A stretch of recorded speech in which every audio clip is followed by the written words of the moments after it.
Hello friends, कैसे हैं आप सब। मैं टैरो विजन विथ यूनिवर्स से उपासना आज के रीडिंग में आपका बहुत बहुत स्वागत करती हूँ। उम्मीद करती हूँ आपको सब खुश होंगे, पॉजिटिव होंगे, अपनी पॉजिटिविटी अपने सराउंडिंग में फैला रहे होंगे। फ्रेंड्स, ये जनरल कलेक्टिव रीडिंग है। हो सकता है इससे कुछ एनर्जीज आपसे रेजोनेट करें, कुछ एनर्जीज आपसे रेजोनेट ना करें। तो जितनी चीज़ें आपसे रेजोनेट होती हैं उसको अपने लिए रख लीजिए, बाकी चीज़ों को दूसरों को के लिए जाने दीजिए। रीडिंग से जाने से पहले आज मैं रीडिंग का डाउनलोड लूँगी। आज का डाउनलोड है कि कुछ ऐसे व्यूवर्स हैं, आई डोंट नो कितना परसेंटेज है, लेकिन हो सकता है किसी पर्टिकुलर या स्पेसिफिक पर्सन के लिए हो। आपको आपके हाथ का कोई हुनर है, उस हुनर को काम में लाना है। किसे किसे रेजोनेट हो रही है प्लीज़ आकर के मुझे मेरे कमेंट बॉक्स में लिखें। आपके हाथ में कुछ ऐसी कला देकर डिवाइन ने भेजी है जिसको आपको यूज़ करना है अपने इस लाइफ टाइम के लिए, लाइफ में। तो आप उसका इस्तेमाल करें, वो आपको सक्सेस की तरफ ले जाएगी। कुछ लोग इसलिए भी हेजिटेट हो रहे हैं कि शायद वो बहुत पुरानी कला है, तो मॉडर्न एरिया में लोग उसको एक्सेप्ट करेंगे नहीं करेंगे, ये भी है। लेकिन कुछ लोगों के साथ ऐसा भी है कि पुरानी और न्यू का मिक्सचर भी है। तो आप लोग के लिए यही गाइडेंस है कि आप उसको यूज़ कीजिए। वो आपको देकर डिवाइन ने अगर आपको अर्थ पे दिया है, जन्म दिया है आपको, तो डिवाइन चाहती है कि आप उस पर काम करें, उसको लेकर लोगों के सामने आएँ और उसको अपनी लाइफ में आगे बढ़ाएं, उसको एक आधार बनाएं। ये डिवाइन चाहती है। अब जैसे भी हो अपनी लाइफ से 1 घंटा 2 घंटा 3 घंटा आप उसके लिए निकालें और उस पर काम करें।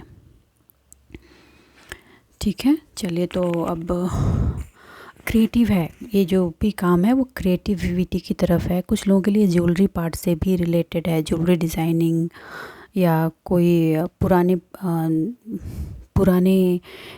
ओल्ड टाइम के जो कस्टमाइज ज्वेलरीज होती है उससे रिलेटेड भी कुछ है आपके पास है वो टैलेंट। डिवाइन का कहना है, डिवाइन की तरफ से मैसेज है कि आप उसका इस्तेमाल करें। चलिए रीडिंग की तरफ चलते हैं और डिवाइन की गाइडेंस लेते हैं। यूनिवर्स, डिवाइन बताएं मेरे व्यूअर्स को आप क्या गाइड करना चाहते हैं। यूनिवर्स, डिवाइन प्लीज़ बताएं। यूनिवर्स, डिवाइन प्लीज़ बताएं मेरे व्यूअर्स को आप क्या गाइड करना चाहते हैं। पॉजिटिव बने रहे फ्रेंड्स, प्लीज़ पॉजिटिव बने रहें।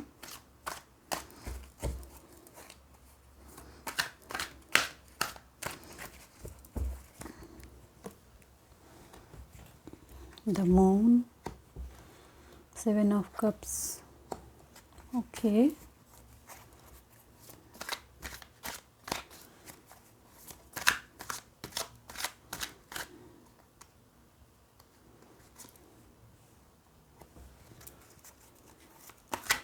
page of cups, okay,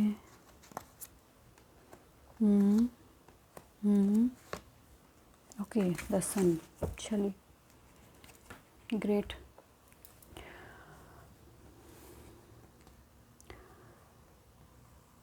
ये कुछ शायद 10 दिन 15 दिन पहले की भी रीडिंग में आई थी कि कोई पर्सन है आप लोगों की लाइफ में जो माफ़ी मांगना चाहते हैं आपसे, फॉरगिव चाहते हैं कि आप उनको फॉरगिव कर दें, लेकिन अभी भी वो इमोशनल रिवेंज की एनर्जी में है। वो चाहते हैं कि वो कवरिंग में ही हैं और कवरिंग में ही आकर के वो आपसे माफ़ी मांगना चाहते हैं, जिन्होंने आपको पास्ट में बहुत ही दर्द और रिवेंज की एनर्जी में रखा है। और वो चाहते हैं कि अब आप उनको माफ़ कर दो और माफ़ करके पहले की तरह उनकी ज़िंदगी में वापस आ जाएं। उसके लिए जिसकी थर्ड पार्टी की सिचुएशन आ रही है, थर्ड पार्टी की वजह से उन्होंने जो आपको इमोशनल ट्रॉमा दिया था, इमोशनल लीचिंग दी थी या बिच्छू की तरह आपके जीवन को डसा था, वो चाहते हैं कि आप उनको माफ़ कर दें। उसको लेकर के उनके मन में अंतर्द्वंद तो चल ही रहा है, साथ में उनके सराउंडिंग में भी चल रहा है। जो लोग उनके साथ थे उनके पास ऑप्शंस दिए जा रहे हैं, जो भी थर्ड पार्टी थी, कि या तो तुम इसे चूज़ करो या उसे चूज़ करो, मगर वो फंसे हुए हैं। रीज़न इज़ दैट कि उनसे बर्दाश्त नहीं हो रहा है कि आप उनके हाथ से निकल कैसे गए हो, आप स्टार की तरह कैसे चमक रहे हो।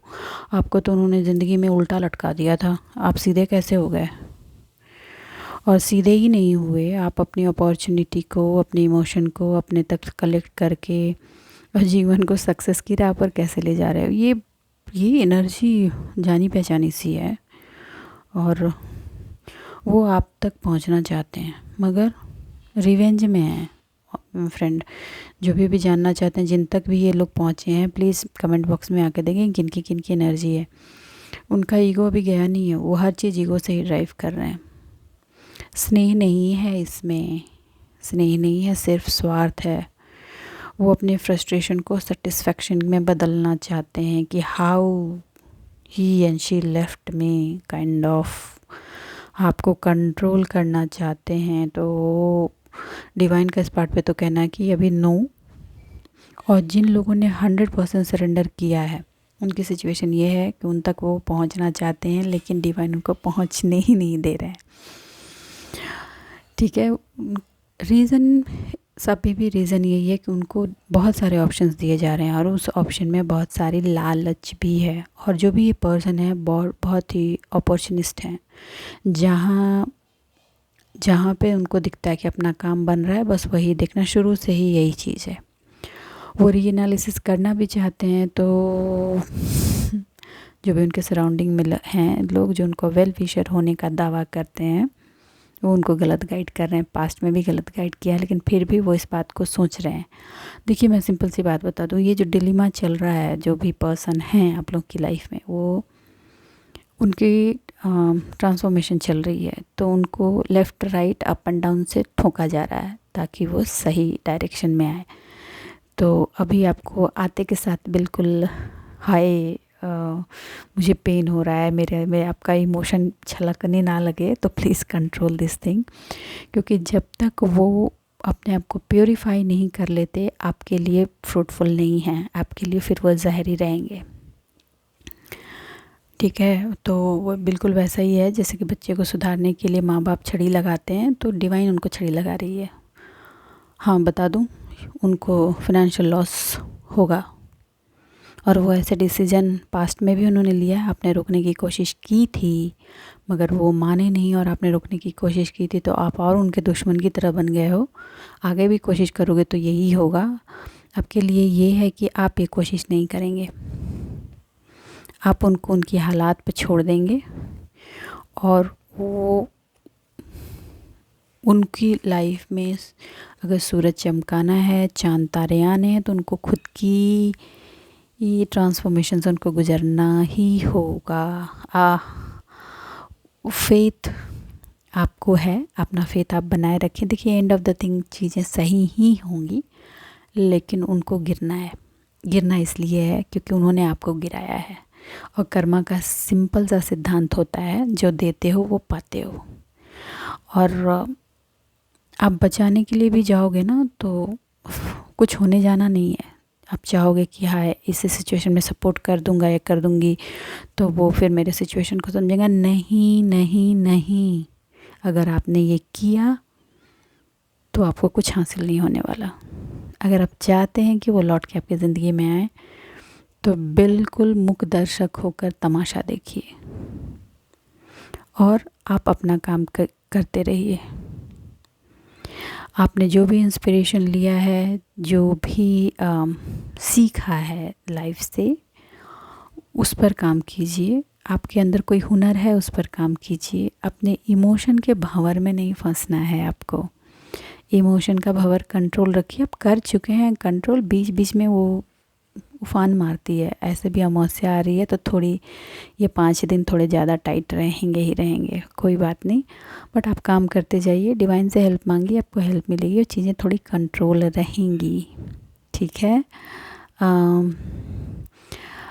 अपने आप अपनी पॉजिटिविटी के लिए जो भी एक्शंस आपने पास्ट में लिए हैं, उसको कंटिन्यू करते जाइए। अर्थ से, मदर अर्थ से जुड़िए। हो सके तो प्लीज़ मेडिटेशन कीजिए। और मेडिटेशन में अगर आप अपनी पूजा पे बैठ कर के शिवोहम का उच्चारण कर सकते हैं अपनी सांसों के साथ। जैसे शिवोहम, सांस लेते हुए शिवोहम बोलते हुए सांस को बाहर कीजिए, तो ये आपको बहुत बहुत बहुत काम करेगी। ये एक ऐसी मेडिसिन और रेमेडी की तरह काम करेगी जिसको आपको लॉन्ग रन में बहुत बड़ा बेनिफिट मिलेगा। और वो उन्होंने आपको हैंग किया था आपके ज़िंदगी में हर चीज़ के लिए। अब वो उनकी बारी है, तो होने दीजिए, प्लीज़ होने दीजिए। आप उसमें अपनी टांग मत अड़ाइए। ये काम होना ज़रूरी है। 2 ऑफ वैन, आपका जो डिस्कवरी फेज़ था वो पास हो गया है। और आप जो डिस्कवरी फेज़ में जब तक थे तब तक आप हैंग थे, ये करूं कि या वो करूं या वो करूं। अब आप डिसीजन पे पहुंच गए हैं कि आपको क्या करना है अपने करियर, अपनी लाइफ के लिए। तो डिवाइन का ये है कि आप उसी पे बने रहें और अपने आप को देखते अपना काम करते रहें। आपके लिए एक चीज़ और है कि ये जो डिस्कवरी का फेज है अब आपके उस पार्टनर के लिए है, उस पर्सन की डिस्कवरी का फेज चल रहा है। वो फ्यूचर प्लान करेंगे, उनके प्लान जैसे डिस्ट्रॉय आपके प्लान हुए थे वैसे उनके प्लान भी होंगे। वो गड्ढे में गिरेंगे और फिर निकलेंगे, ये होगा। क्योंकि उनका ये जो सोल का जो मैसेज है वो उसको इग्नोर कर रहे हैं। किस चीज़ के लिए? क्योंकि वो अपॉर्चुनिस्टिक हो रहे हैं। अपॉर्चुनिटी को सिर्फ अपॉर्चुनिटी, बेनिफिट फिर, और ये ज़्यादा से ज़्यादा ये मटेरियल बेनिफिट है जिसकी तरफ वो भाग रहे हैं। तो यहाँ पे उनको हैंग होना ही होना है, वो होंगे हैंग। जब वो हैंग होंगे तभी वो राइट डायरेक्शन ऑप्ट करेंगे, लेकिन ये होंगे हैंग होंगे और राइट डायरेक्शन ऑप्ट करने के बाद ही उसमें निकलेंगे। देखिए, लॉस तो होगा, मैं ये भी कह दूँ, फिनेंशियल लॉस भी उनका होगा। उससे भी ज़्यादा उनका इमोशनल लॉस होगा, क्योंकि जब बिना लॉस के वो गेन में नहीं जाएंगे, क्योंकि उन्होंने एकदम गंधारी वाली पट्टी बांध रखी है। जब तक डूबेंगे नहीं तब तक निकलेंगे नहीं, ये इतनी ज़िद बना रखी है उन्होंने अपने अंदर। तो कई बार उनको इसकी वार्निंग दी गई है, आपने भी समझाया है, मगर उनकी समझ में बातें नहीं आई हैं और आप ही को वो गलत समझ रहे हैं। तो आपका कहना, डिवाइन सिर्फ ये कहना चाहती है कि आप अपना काम करें, अपने आप पर फोकस रखें और फोर्स ना करें किसी भी चीज़ के लिए। अब आपको उनको कुछ कहने के, एक बार कह दिया आपने, that's it, let the thing get over. अब उनको चलने दीजिए। अब उनको हैंग होने की बारी है, क्योंकि हैंग होने के बाद ही राइट पाथ पर वो आएंगे। जब वो हैंग होंगे, कुछ लोग तो हैंग हो चुके हैं, कुछ लोग हैंग होंगे, और वो अब जो लोग हैंग हो चुके हैं वो अब राइट डायरेक्शन लेने की तरफ मूव कर रहे हैं। अब उनको चीज़ें समझ में आ रही हैं। अब मेरे व्यूअर्स की कही गई बातें उनको समझ में आ रही हैं और वो समझ पा रहे हैं कि क्या लें, लेकिन अभी भी ईगो से ड्राइव हो रहे हैं। और इनको अपना ईगो तो 100% ही छोड़ना पड़ेगा, खासकर आपकी सिचुएशन, आपके टूवर्ड्स, आपके साइड से। और नहीं तो वो स्टक रहेंगे, ट्रैप रहेंगे। वो अपने आप को ना बिल्कुल स्टक फील कर रहे हैं, वैसा फील कर रहे हैं जैसे वो ट्रैप हो गए हैं सिचुएशन में, सेटिस्फाई नहीं हो रहे हैं किसी चीज़ से, अपने आप में पावरलेस महसूस हो रहा है, जैसे उनके पास कोई पावर नहीं है, वो पपेट्स हो गए हैं अपनी लाइफ में। बिल्कुल वैसा ही जैसा आपने पास्ट में फील किया था, सेम सिचुएशन से वो गो थ्रू हो रहे हैं। कुछ व्यूवर्स ने 10 महीने से ये महसूस किया, कुछ ने 12 महीने से महसूस किया। वो सेम ऊर्जा में वो ट्रैप है। कुछ लोगों को 12 साल से भी ट्रैप है। आप जो मेरे व्यूवर्स हैं वो तो बहुत लंबे टाइम से इस चीज़ को बेयर कर रहे हैं, और आपके जो ये पार्टनर हैं इनकी तो टाइमिंग कम है। रीज़न क्या है कि आप जो फेमिनाइन या मैस्कुलाइन जो भी पार्ट हैं उन्होंने अपना काम कर लिया है, तो आपकी वजह से उनका 80% काम पूरा हो गया है। तो उनको उतना लंबा टाइम उसमें ट्रैप नहीं रहना पड़ेगा, लेकिन रहना तो पड़ेगा, क्योंकि बिना सुधरे चीज़ें ट्रैप नहीं आएंगी। और ये उनका वही टाइम चल रहा है। डिले हो रहे हैं, हर चीज़ें रिस्ट्रिक्ट हो जा रही हैं। वो डिसीजन ले रहे हैं, वो डिसीजन फ्रूटफुल नहीं हो रही है। वो डोमिनेट करने की कोशिश कर रहे हैं अपनी फैमिली में, और कोई उनकी कहीं बात हो नहीं रही, इंक्लूडिंग बच्चे भी उनको इग्नोर कर रहे हैं, क्योंकि बच्चों पर भी वो ओवरबर्डन कर रहे हैं। पार्टनर तो छोड़िए, बच्चे भी कर रहे हैं। जो भी अभी उन तक पहुंच रहा है वो सिर्फ उनसे बेनिफिट चाह रहा है, उसको क्या फ़ायदा होगा, इस वजह से उससे रिलेट हो रहा है। बिल्कुल वैसा ही सेम एनर्जी है जो उन्होंने पास्ट में आपको दिया था, सेम। उसकी इंटेंसिटी थोड़ी और बढ़ गई है, क्योंकि वो तो उसमें सूद उनका ऐड हो गया है। ज़्यादा टाइम तक दिया ना, कुछ लोगों ने तो 12-12 साल तक इस चीज़ को बेयर किया है। ऐसा था कि जब आप उनकी लाइफ में आए थे ना, तो दोनों की एनर्जी बहुत सिमिलर लेवल की थी, फिनेंशियली भी, और मैं फिनेंशियली ये कह लूँ कि करियर वाइज भी आप बहुत अच्छे साउंड पर्सन थे। और इस चीज़ से उनको बहुत जलन थी, आपको डाउन करने के लिए उन्होंने बहुत सारी चीज़ें इस्तेमाल की हैं। हर चीज़ को ईगो से ड्राइव किया है, कहीं कहीं एनर्जी की मिक्सिंग भी की है, ब्लैक एनर्जी की मिक्सिंग की है। आपको पता था कि आपको डायरेक्शन क्या लेना है, लेकिन आपका ब्रेन वॉश करके उन्होंने आपके इमोशन को इस्तेमाल करके आपको रॉन्ग डायरेक्शन पे डाला है, ताकि उनका काम बने, उनका ईगो सेटिस्फाई हो। तो भैया चुकाना तो पड़ेगा, उनको चुकाना तो अब पड़ेगा। आपको मिसगाइड बहुत किया है उन्होंने, तो अब वो खुद से ही मिसगाइड हो रहे हैं। आपकी सिचुएशन ये है कि आपको जो अपॉर्चुनिटी आ रही है, आपके पास जो हुनर है, प्लीज़ उसको यूज़ कीजिए। आप बहुत ही क्रिएटिव पर्सन हैं, अपनी क्रिएटिविटी को, अपनी आइडियाज़ को इस्तेमाल कीजिए और अपने लिए उसको अपॉर्चुनिटी में कन्वर्ट कीजिए। देखिए, एक ही दिन में सब कुछ नहीं हो जाता, हर चीज़ धीरे धीरे काम होता है। आज आप अंबानी को देखते हैं, एक वक्त धीरू भाई अंबानी पेट्रोल पंप पर पेट्रोल बेचते थे।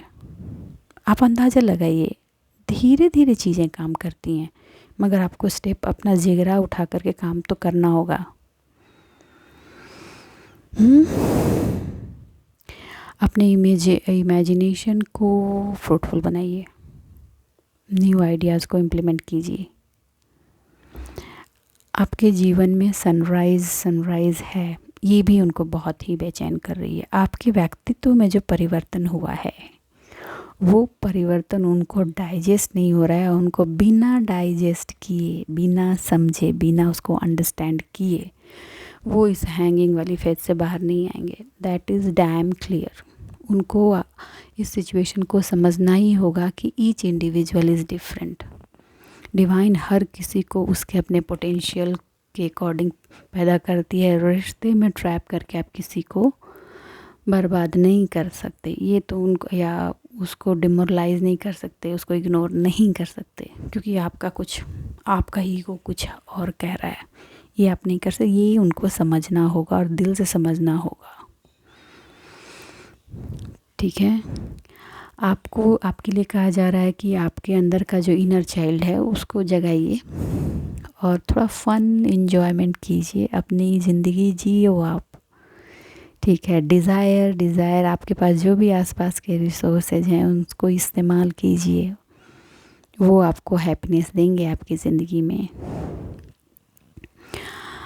अभी प्रॉब्लम, आपके लिए प्रॉब्लम कम, चैलेंज ज़्यादा है, और आप उसको डील भी कर रहे हैं और आप कर जाएंगे। It's a very very good energy. अगर ये कार्ड में आ जाए, समझ लो कि हर अंधेरे पर सूरज की किरण पड़ चुकी है, हर जगह उजाले की घड़ी आ चुकी है, नई सुबह आ चुकी है। चलिए मैं थोड़े से कार्ड्स और लेती हूँ। यूनिवर्स, डिवाइन प्लीज़ बताएं मेरे व्यूअर्स के लिए आप क्या कहना चाह रहे हैं।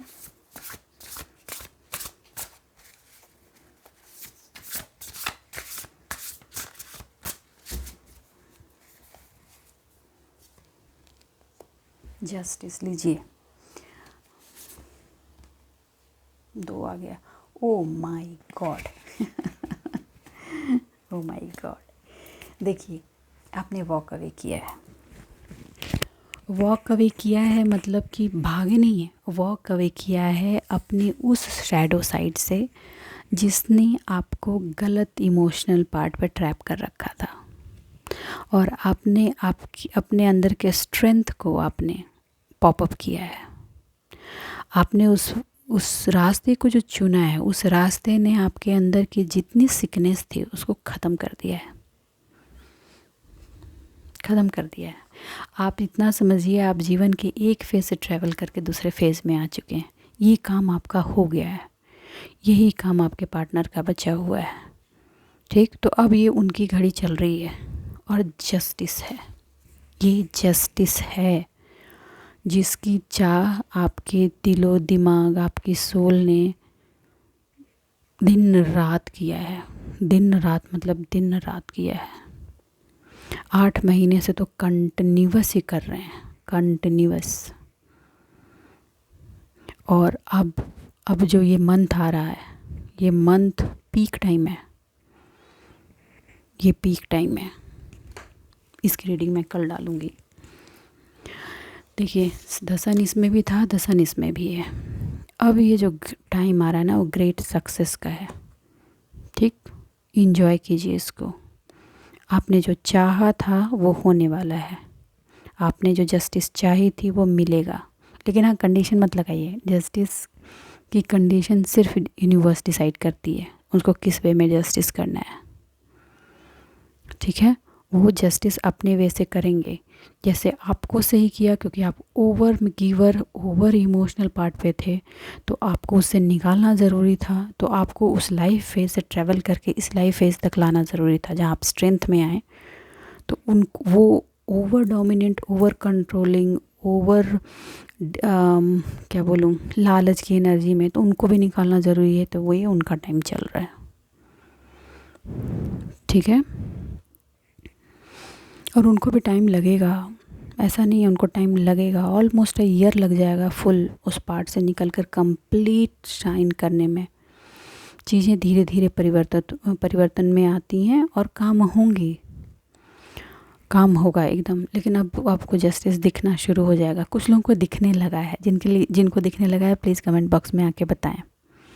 और कुछ लोगों को दिखेगा और थोड़ी स्पीड फास्ट हो गई है, होगी, स्पीडिंग होगी। अब आपके पास कुछ ऐसे अचानक से अपॉर्चुनिटी आएंगे जो अभी तक नहीं आए थे आपके लिए, और आपको कहा जा रहा है कि आप उसको ग्रैब कीजिए अपनी लाइफ में। वेट मत कीजिए और डिवाइन को ग्रैटिट्यूड पे कीजिए। हर चीज़ के लिए डिवाइन को ग्रैटिट्यूड पे कीजिए कि डिवाइन ने आपको कहाँ से कहाँ लाके खड़ा कर दिया, क्या थे, आपको क्या बना दिया। अब आपको इतना तपाया है कि अब आप सोना बन चुके हैं। आप बहुत जेनरस हो गए हैं, प्रैक्टिकल हो गए हैं, गॉर्जियस हो गए हैं। आपको लाइफ में मटेरियल की कितनी ज़रूरत है और स्पिरिचुअल की कितनी ज़रूरत है, ये बैलेंसिंग फैक्टर आपको बहुत अच्छे से समझ में आ गया है। अब मटेरियल पार्ट पर आप हमेशा नहीं भागते। आपके अंदर एक इनर ब्यूटी डेवलप हो गई है,